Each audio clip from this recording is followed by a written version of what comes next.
Pops! Gotta have my pops. Pops, and we're going to talk about Santa Clauses. The finale, it's over. Hence the intro. Can't take all this serious when this is what we got. I have shielded you people from the pain, but no more. We will have to endure some of this together. The show comes to a conclusion. And the show centers around Scott Calvin kind of losing his spirit a little bit and wanting to retire. His family is getting older. There's definitely issues surrounding the family. Carol with an identity issue with, being misunderstood as Mrs. Claus, and they select Simon. He's really has no attributes other than he lost his wife and has a charity and gives stuff away. That's kind of his only attribute, other than having Grace, this adorable, sweet, loving, loves Christmas little girl. It turned out so well that Christmas was basically destroyed in an episode or so. And then Scott meets Bernard. Bernard has to return because he's retired to marry a human, to take Scott into the Yuleverse in episode 5 to have explained to him that really all of the movies, all of Scott Calvin's journey is all a lie. It was just basically just a scheme by Bernard and some help from the other Santa, who faked falling off the roof, by the way, to pick a human that could be more attuned to technology and hope that the human kids would have some magic and carry on the legacy going forward. Because, forget about how it's worked for thousands of years since St. Nicholas, which, again, St. Nick is, despite the bad makeup, St. Nicholas is in the universe. We're going to do this. And it's turned out so well that we just basically, Disney just says, those movies don't really matter. We just undo all of it in like a couple of sentences. It was all just bone. There was really no stakes with the Mrs. Claus. That sense of urgency, remember the clock's going to run out. They don't get married. He just met her, but he has to marry her right now. Yeah, that was just a scheme. Just a scheme. So here we are. Scum and schemes. Give you a dose. This is how the intro looks, and I want to give you a dose. I want you to feel how bad this is. Okay? Sorry. Here you go.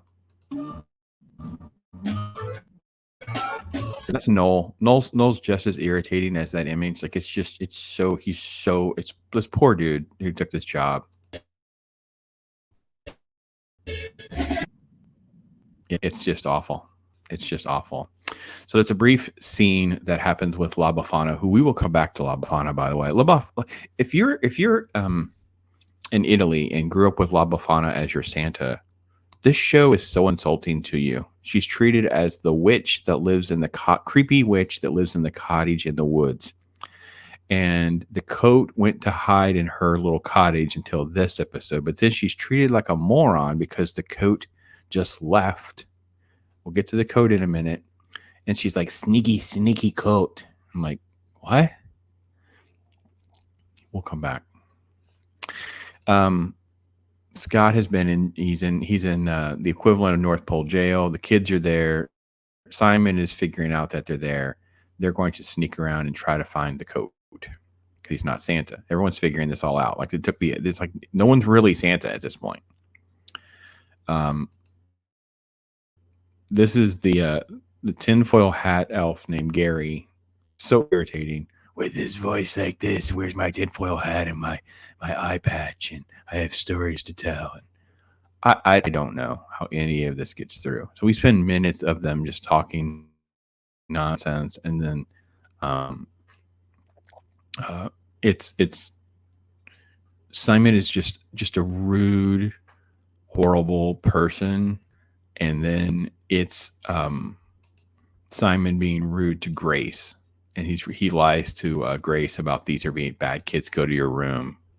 I've got to figure this out. And this is Noel, and he's gone back to the North Pole to find Betty, the love of his life, and he's just cringily irritating to get to the cell where they are. So the family's all there, and they say, "Oh, well, these are licorice bars. You can just eat your way out." Then they eat their way out, and by the way, the key's on the desk. Mm-hmm. Mm-hmm. It's worse Disney Channel dumb. It's just dumb. By the way, I want you to think about every time you watch a show that's good. Like I did a review of Wednesday, which will drop later today, and how much and how well written episode 1 of Wednesday is compared to this entire show. Well, then Cal, who has the magical understanding what everyone wants, he sees magic, that kind of thing. He's confronted with Simon's drones. He's essentially captured. So what does he do? He talks to them about the drone's feelings. Mm-hmm. The drone's feelings. Carol. Oh, why? We're going to play this. Carol. Yeah. Simon unleashes those robots from Santa Claus 2, because they were so good the first time around. And yes, you recognize the music. That is definitely Replacement Killers, Chemical Brothers. She's literally doing karate chop moves to take down the robot soldiers. And they make a John Wick joke, which doesn't work. This is so Cal's literally sitting on the table talking to the drones about feelings. They're not bad, and then they come face to face with the coat. This is the coat. Watch the coat. Remember, the coat just disappeared from La Befana, and it was literally slithering through the woods in the snow. Yeah, and then it's the Wild West moment. La Befana shows up, and they talk about the coat. Simon is not the bad guy, but he's threatening to literally burn the coat.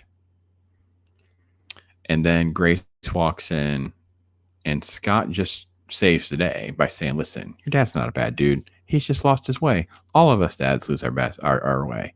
And blah, blah, blah, blah, blah. And Simon feels bad. And Grace saves the day because she's got a snow globe about their first Christmas after the mom died. The first Christmas was about together. And that is everything. It's all over. So just forget everything. It doesn't really matter what the motivations were, things like that. So yeah, here we are. But Christmas spirit's pretty much dead. It's all black in that little ball, right? But it's okay because we can just hug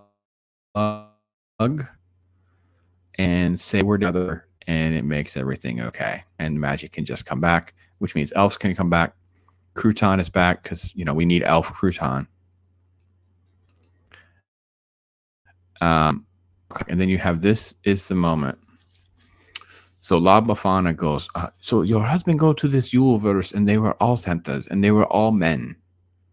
And she's like, yeah. So it's a man bashing moment. So Carol's character got to play karate chop to the creepy, horrible metal soldiers from Santa Claus 2 and gets to man bash instead of the easiest joke to write. Literally took me like, I don't know, I could have sat on the toilet and just thought La Befana would be like, "Oh, silly Carol Claus. You so silly. See, La Befana been here the whole time. I've been with all these. I seen all these men. And did he see Santa number 12? He and La Befana. No, story for another time. Like, what? Why? Disney, we don't want to hate you, but you make us feel so much anger and resentment with how you treat things that we enjoy and waste our time and waste everybody's time. So basically there's kind of like awkward reuniting and rejoicing and all that. They've got to figure something out, and Scott has to put the coat back on. There's no transformation process this time. He just literally is instantly fat, pudgy, bearded Santa. And what they did was they said, all right, well, here's what we're going to do. By the way, it's like this weird, creepy mural thing, a thing in other shots. There's at least, I don't know if any of you have seen that.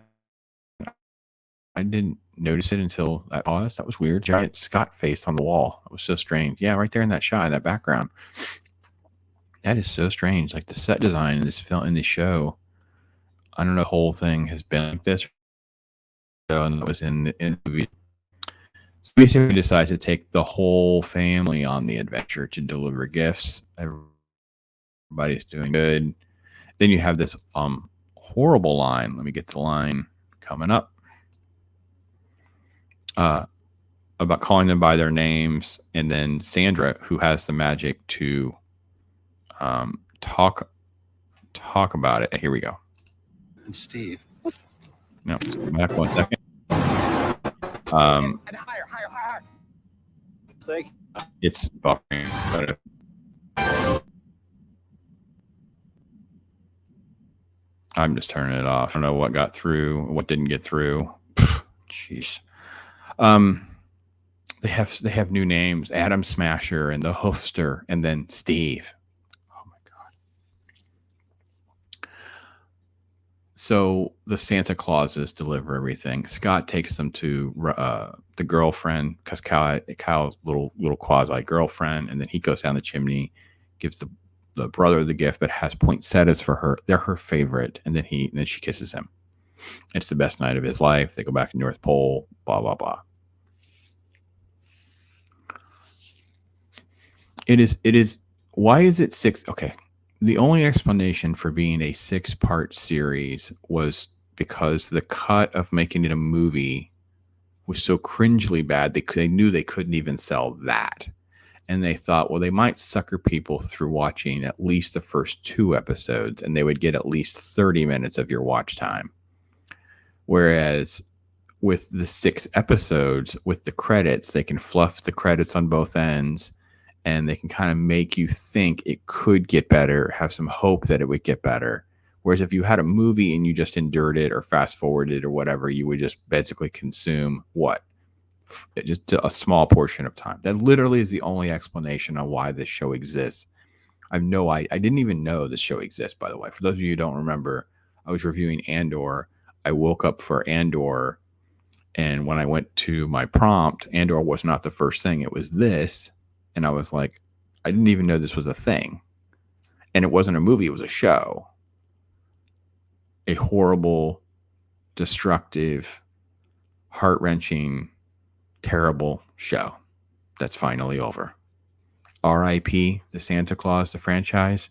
Sure, they leave a couple little drops open there for you, thinking that there could be a drop of hope for a sequel, because who would want more of this, The writers should not have jobs until they can earn their place with writing cohesive story arcs and things that matter, and actual stakes and real reasons for things happening. Not all of this stupidity, which was like Scott needed a good hug. Oh, I don't know. And then what happens to Simon? They put him back in the real world. Does he remember what happened? Does he not remember? He has the pajamas. So he remembers what happens, but he hasn't had a job for 5 months or whatever, a year. He still sucks at everything. Like, I'm getting sidetracked. I'm dragging on and rambling for at least 5 minutes of this. I apologize for those of you, but at least it's over.